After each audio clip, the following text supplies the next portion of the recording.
Hello, everyone. This is Priscilla from New York. Welcome back to another live stream. Today's live stream hopefully will be very informative and very inspirational for all of you viewers.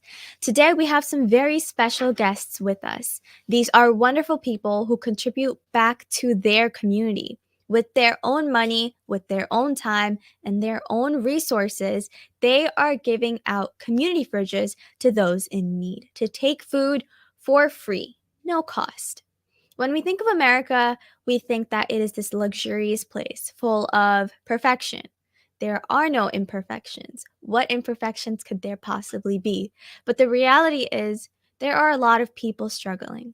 A lot of people without legal papers. A lot of people who don't have the resources to sustain themselves. They're struggling to make an income, struggling to find food, struggling to survive. Thriving isn't even in the question yet. The people we have today, they are trying to contribute to their community and make sure that different people can survive. So we will talk to them, learn from them about their endeavors. There are many people who eat well 3 times a day, and we don't think about the others who are suffering. And there are others who are suffering, and all they think about is the people who eat well. So, hopefully, we will be inspired today to help those in our community or come out and help this specific group in everything that they're doing. So, I'm going to bring onto the stage all of our guests, and we're going to hear a little introduction from each of them. I'm first going to go to Shawn. Could you please introduce yourself a little bit for the viewers? Yes, my name is Shawn, and I'm a resident of 12 years now in Jackson Heights. Totally in love with my neighborhood, increasingly so with each year that passes. I got involved in community fridges sort of early in the pandemic.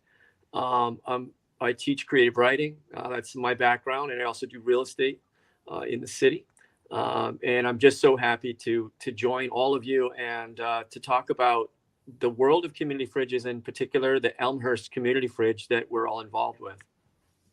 Definitely glad to hear that, and we're going to talk about that a bit more. Stephanie, could you please introduce yourself? Hi, everyone. I'm Stephanie. I was born and raised in Queens. I'm currently a teacher in Elmhurst, and I'm organizer for an Elmhurst community fridge that we're going to talk about later. Yes, thank you so much. Isba, could you please introduce yourself? Hello everyone, I'm Isba. I recently moved to Jackson Heights from Pakistan, and it has been 1 year in this wonderful neighborhood, and I'm looking forward to volunteering for the Elmhurst Bridge. That's wonderful to hear. Thank you so, so much. I'm first going to go to Stephanie. What exactly is a community fridge?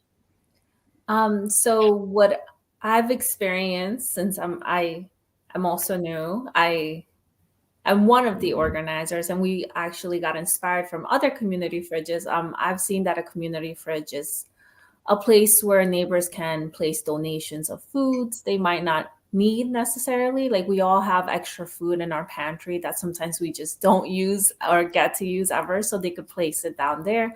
Also, it doesn't have to be just, leftovers. You could also buy donations. And it's not necessarily an exchange.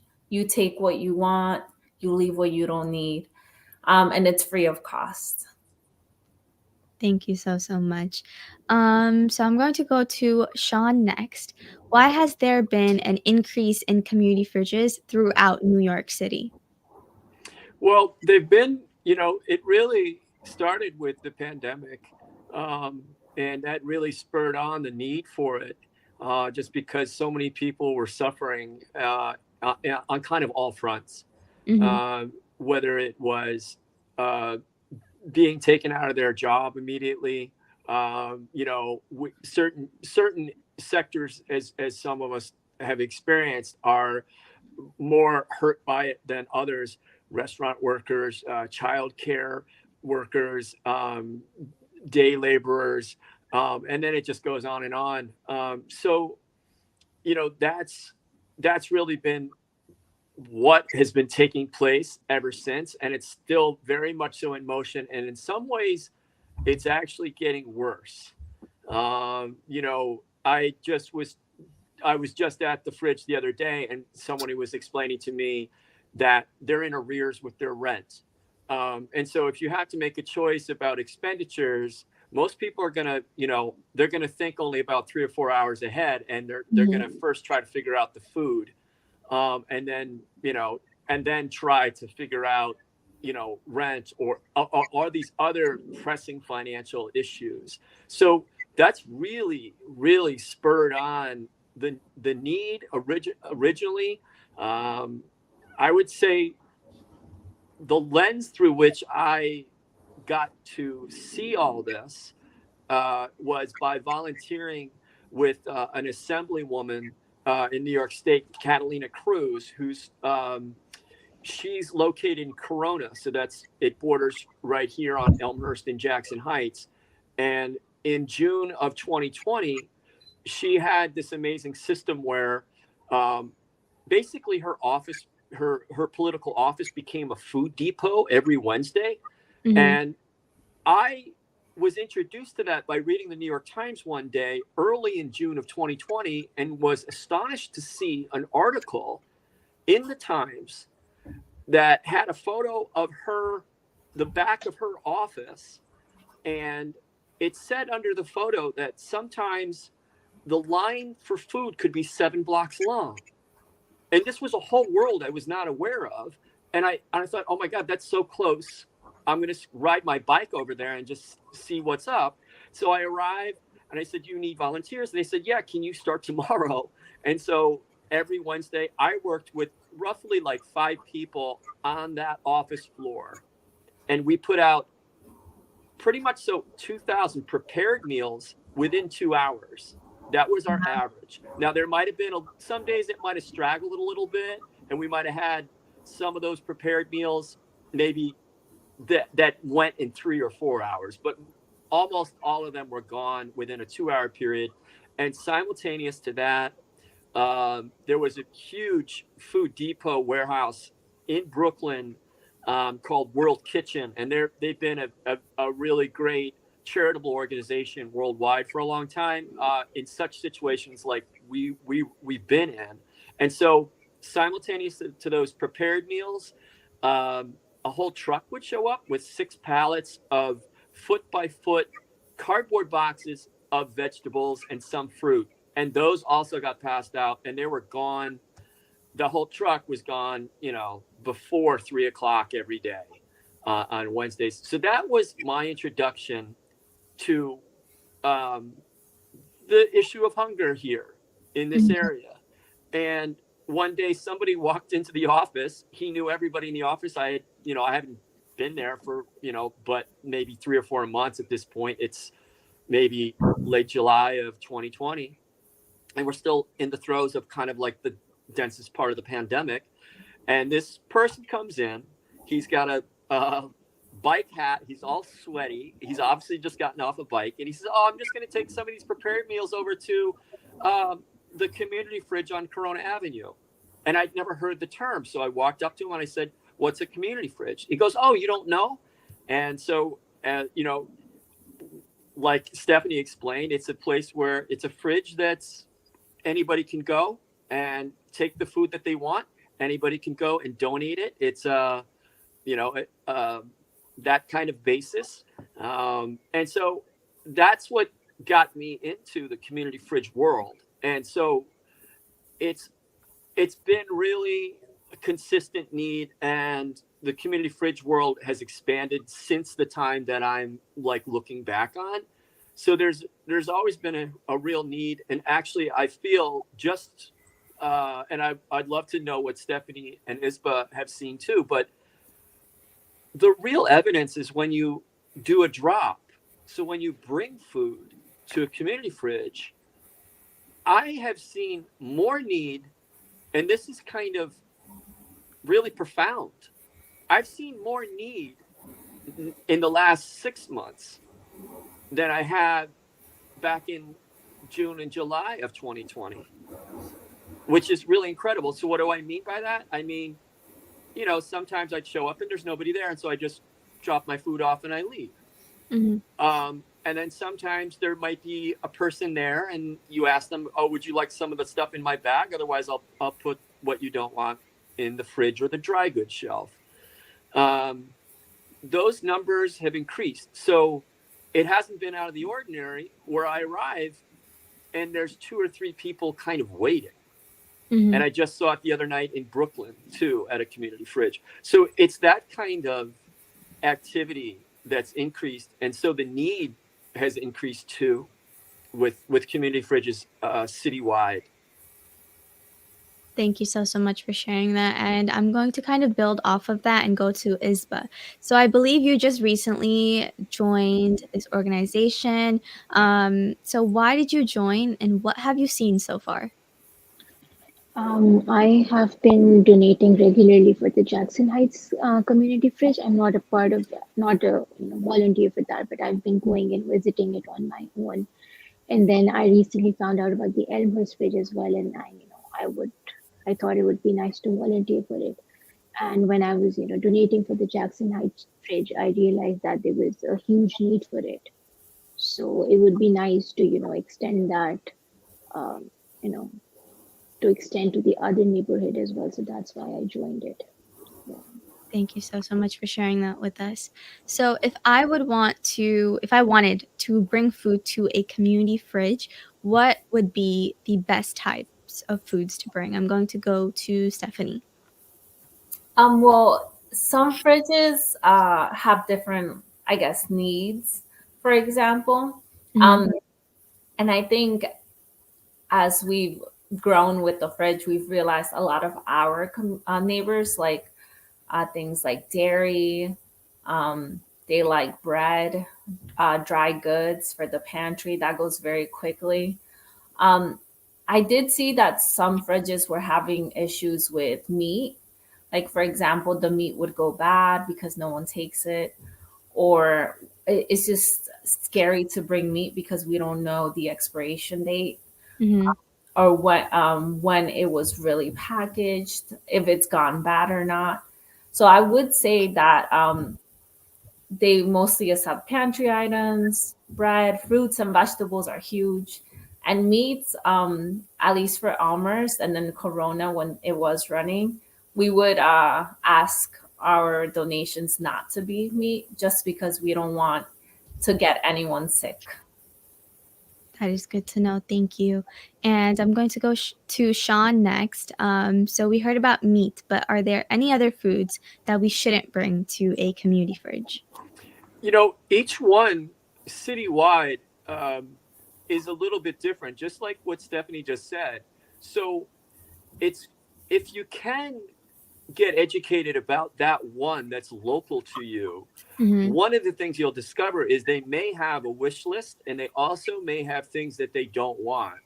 I have seen some community fridges in the city that actually don't want dairy. And of course, the meat, that's also on some of those lists as to, we really don't want it. Prepared meals sometimes are um, not welcome Welcome from. or not welcomed, yeah. Yeah, so there's two types of prepared meals. There's a frozen prepared meal that sort of spiked when the pandemic spiked, and that is under the auspices of the city government of New York, and Mm-hmm. so that shows up in freezers. It tends to over occupy that space. And so there are community fridges that don't welcome that just because of the space issue. We only have so much area in a fridge. And really, like what Stephanie was saying, tangent to the meat issue, you see such nice people that make meals and they bring it. Now, I think that's fine if you see them and they drop it off and that person that takes it has seen that person just drop it off or explain, I just made this today. But Mm-hmm. it's sort of a real chance and risky to just drop off something without a date that's made with love in your kitchen. I know that, but still, that's pretty risky. And most fridges don't welcome that just because of that risk. Definitely very understandable. Thank you so much. So I'm going to go to Stephanie and Isba for this one. I'll go to Isba first. Are there any obstacles that you faced so far in contributing to community fridges? Um, I don't think so. No, there hasn't been any obstacle. It's pretty convenient, and you just pick up the food from the grocery store, and then you can drop it off. I think mornings is a really good time. Around 9-10 p.m. There are a lot of people actually waiting at that time, and you can get a lot of fresh food at that time from the grocery store as well. So there hasn't been any obstacles to contributing to the fridge. That's good to hear. And Stephanie, has there been any obstacles in maintaining these fridges throughout your community? Um, so me and Shawn, we really just help out with the Almer's community fridge mostly. I know Shawn would also help out with Corona, but I believe Corona closed down. Mm-hmm. So I just work directly with Almer's, and it has been tricky. Some weeks more than others, just because we have a very limited number of volunteers. um, we had to organize three organizers originally, but two of them stepped back. So it's really just been me and then the team of volunteers that are active, which is just really about five of us. Mm-hmm. And we also have full-time jobs where we go to school. So we really just have to coordinate our schedules when we could clean the fridge. And sometimes we just have time to just clean and not refill. So then it's hard maintaining it refilled as well. Sometimes one of us will go and clean, and then someone else would do a drop of donations another day. And the donations, they don't necessarily come from businesses. We have a Venmo that people donate to us, and we use that money to refill the fridge. Okay, that is good to know. If anybody watching today's program wants to join you guys and join this initiative, how can a person that wants to act as a volunteer for the Elmhurst Fridge get in touch with you? We actually have an Instagram. It's Elmer's Community Fridge 2, the number 2. Mm-hmm. And on the Instagram, we have a link tree, and you can sign up to be a volunteer. You could follow us for any updates. Sometimes when it's bad weather, like this last snowstorm we had, we closed down for a day. Um, we'll post that there. We'll post when we do refills. Sometimes we'll just post pictures of neighbors taking. Obviously, we ask for consent. Mm-hmm. So you can follow us there. We also have a Facebook. Our Facebook is it's not really too active. It's just everything that's on the Instagram. And how can someone send a donation or just contribute to the whole cause? We have a Venmo account. You can also see our Venmo account on our Instagram account, but it's just Almers-Fridge, and then you can just send donations directly there. Thank you so much. I'm going to go to Shawn for this next question. For volunteers that are interested in joining or volunteers that you've been working with so far, how frequently do they have to work with you guys? What are their jobs? What do they need to do?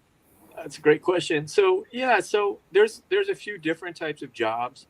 Roughly speaking, we're all so busy. So I think it's at least, once a week would be great, whether that's, you know, contributing to organization tasks that are not so immediate to the physical activities.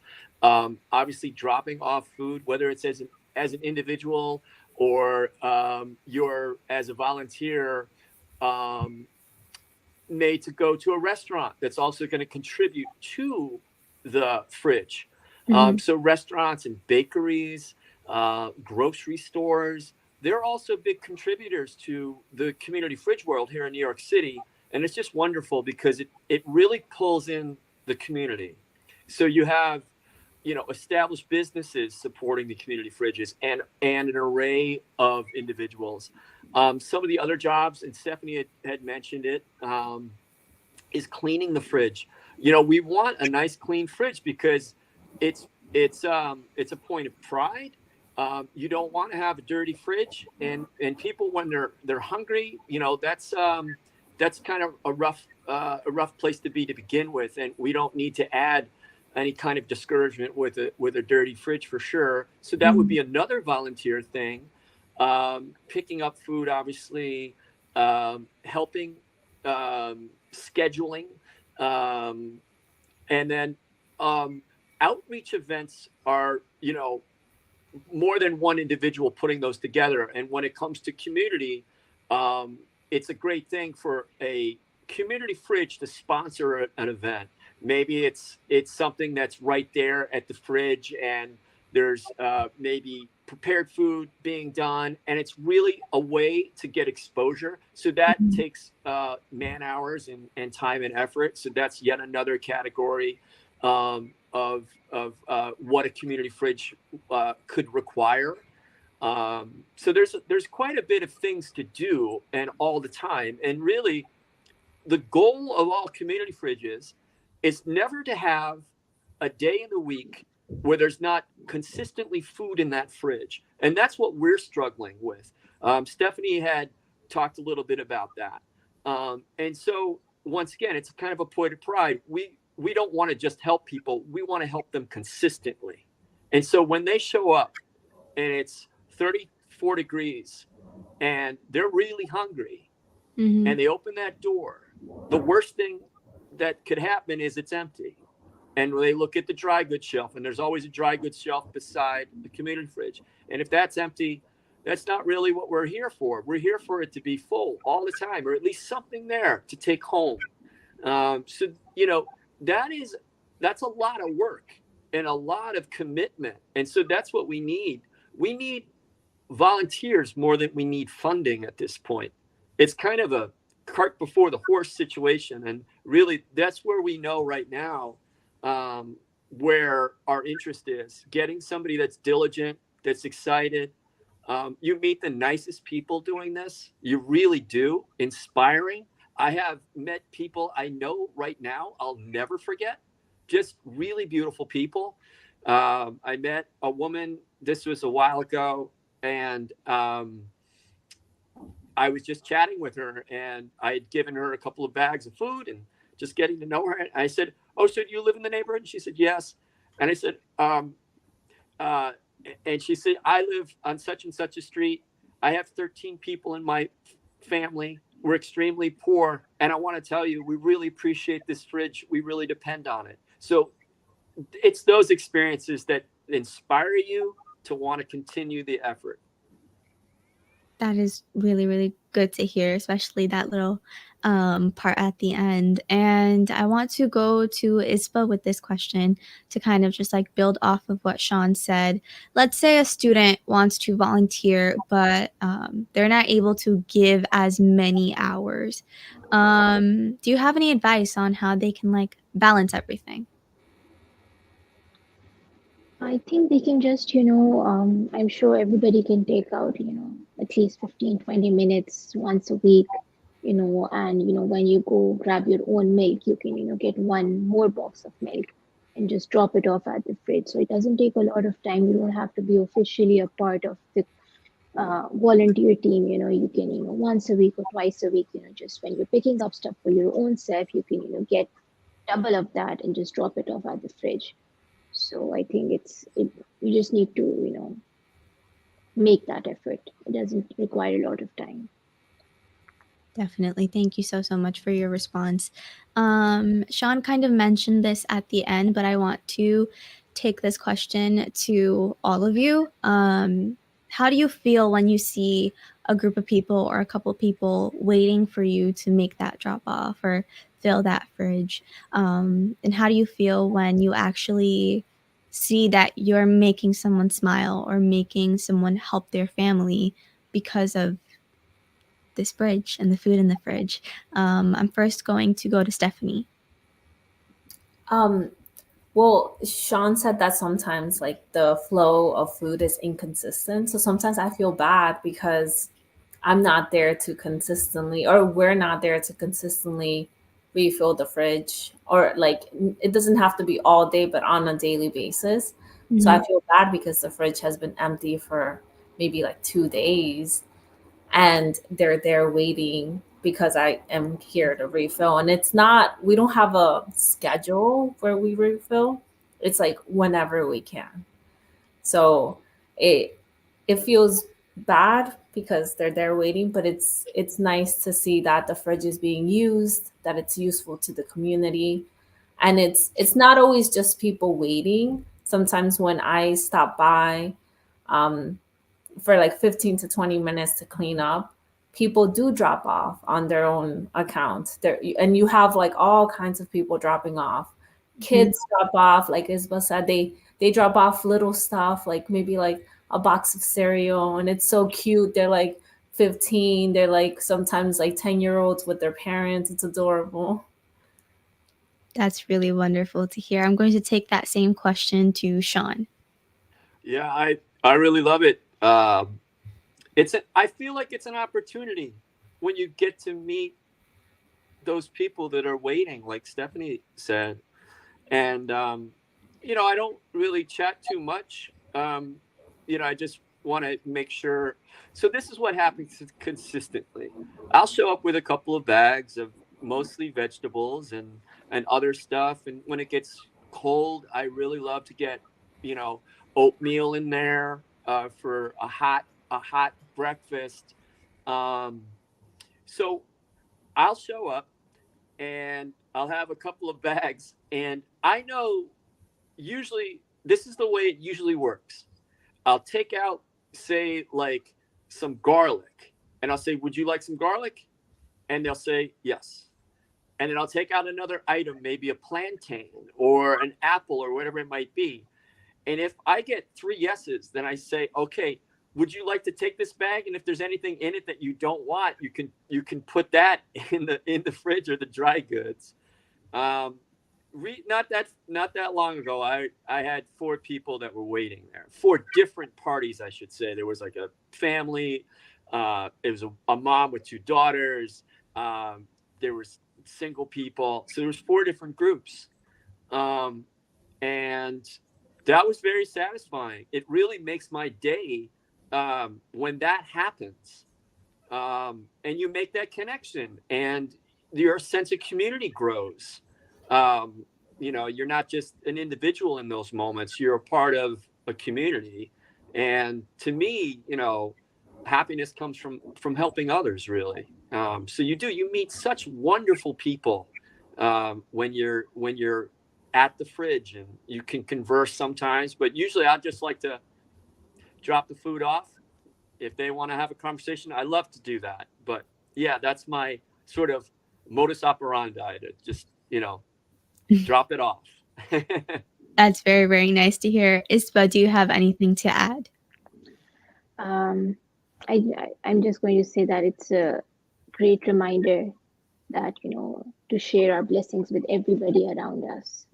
So whenever I go to the fridge, I think, it's a reminder for me to come again next week, because there are a lot of people who need it, and it's always, good to share what we have. That is wonderful to hear. So can you please tell us where the Elmhurst Community Fridge is located, Stephanie? Yes, the Elmer's fridge is in front of a deli. It's called the deli is called Woodside Deli and Grocery Inc. And the address is 7702 Woodside Avenue. It's actually right in front of the Elmer's. It's like 2 blocks into Queens Boulevard from Elmer's Hospital. Mhm. Um, and it's on the side of the deli. And most of the time we buy from the deli ourselves, so we can continue this support because they allowed us to stay there free of charge. They don't charge us for the electricity. They're just happy to help. That's very, very good to hear. And just through your experience and the work that you've done, who are the people who need a community fridge for food? I'm going to go to Shawn. um, my earliest experience was working in Catalina Cruz's assemblywoman's office, and I got to not just see those people, but informed of, why they were there. And so it was the restaurant industry, um, childcare workers, um, and then a lot of other types of businesses that were, got the brunt of the pandemic from the beginning. Day laborers, um, and just, maybe people were out of work before that. And the other thing too is that there's always been a hunger issue in the city, and that was in motion before the pandemic. Mm. And the pandemic just exacerbated what was a real big problem in the city to begin with. You know, a lot of us know that some children, maybe the only really good meal that they get could be at school sometimes. So, you know, and then with the pandemic came the problem of, if you don't have a job and you don't have a green card, then you did not get an unemployment check ever. Mm. And now you're going into arrears with the rent. And all of those compounded problems have more people at community fridges and not less. And so all of that is still in motion. And as I said earlier, it's increasing, it's not decreasing. Thank you so much. We are coming to almost the end of today's program. So I want to know from all of you, what is the future of community fridges in general?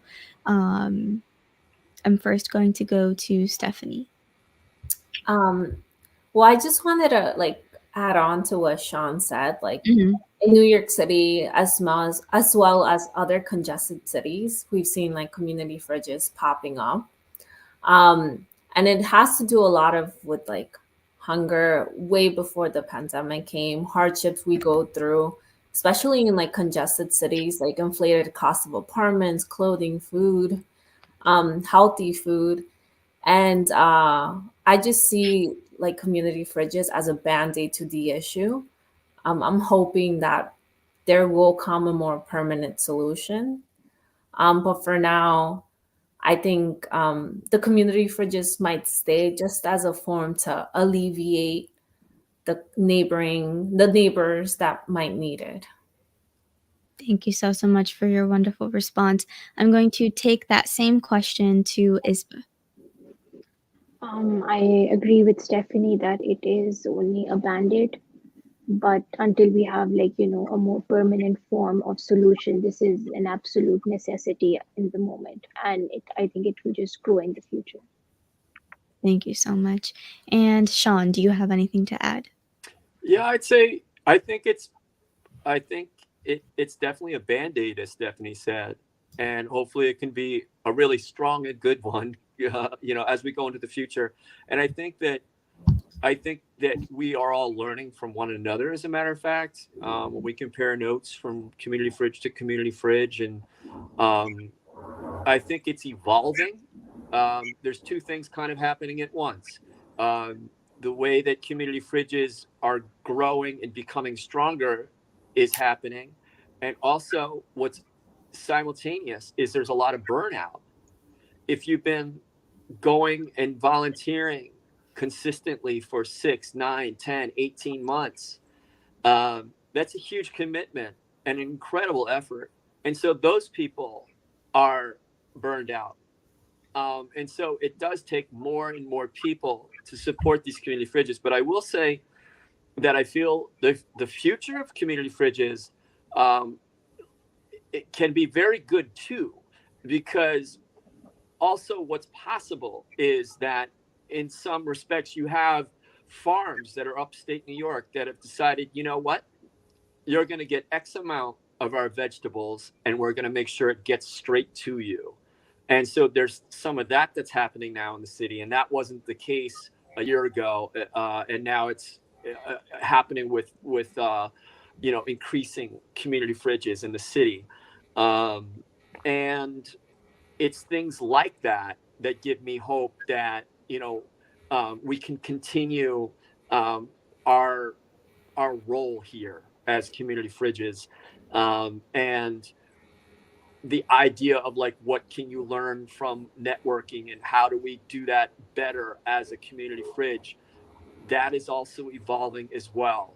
And I feel like a community fridge needs consistent volunteers, for that goal that there's food all the time, 7 days a week in the fridge. And that can come from a lot of different places. And I think that because community fridges have become more visible, more people know about them. And so when we go to a grocery store or we go to a bakery or we go to a restaurant, because restaurants actually do contribute, they'll give you a little box maybe of like 4 or 5 pounds of vegetables, and that's fantastic. They all those three, you get more people that know what a community fridge is now with those businesses than you did a year ago. And so that's also something I feel like is a positive, is happening as we speak. So um, I feel encouraged by all these different factors, and it's just takes a lot of effort and takes a lot of volunteers to make a community fridge really work. That's definitely good to hear. Looking forward to the future. So, last but definitely not least, are there any words you have to the viewers to maybe encourage them to volunteer, or donate, or do something in their own community? I'm first going to go to Stephanie.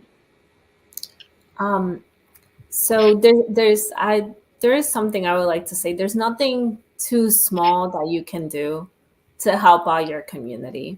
I actually got involved because a guidance counselor from my school knew that I did community service growing up, and she was like, "Hey, why don't we open this up?" We got inspired by the Astoria fridge, the Jackson Heights fridge, and then at first it was just like something small we thought was going to last a few months, and it's ongoing to 2 years now. So there's nothing small you can do that will not create a trickle effect. So just do it, yeah. That's wonderful to hear. Thank you so much. Isba, I'm going to go to you with the same question. I'm just going to say that, the community fridge is for the people of your community and it's by the people of your community. So we all need to work together for it to be sustainable and for each other, for everybody to help each other out. That was very encouraging. Thank you so much. Shawn, anything to add? Yeah, I think there's great satisfaction awaiting you to just experience the act of dropping off food. And what's that like when you drop off, um, some vegetables and some, cereal, and then you you can envision somebody, or maybe you'll see them take the food, and that's a very gratifying thing. So I think that of itself is a great reason to get involved. And like I said earlier, you meet great volunteers too. The type of people that want to work, and try to make a community fridge vital are fantastic. Stephanie and Isba, they're wonderful people, and those are the people that support community fridges. So there's that experience too. That's very wonderful to hear. Thank you so, so much. And to the viewers, I do want to mention one thing, that these are the people who are working for their communities, working for the people who may not have the best resources in their lives right now, working to help them. They don't consider anything: race, religion, gender, the color of your skin, anything. They just love the people. They want to work for the people. So if you guys are interested in volunteering with them, donating to them, or doing something in your own community, please do not feel afraid to do that and take that step. I'm going to request Stephanie to repeat your Instagram handle and the Venmo account name, please. Yes, the Instagram handle is Elmhurst Community Fridge 2, the number 2. And then the Venmo is Elmhurst Dash Fridge. Thank you so much. It was truly a pleasure having you guys on today's program. I'm hoping that the viewers were a little inspired or motivated to either join you guys or do something in their own respective communities. Thank you so much for giving me your time today.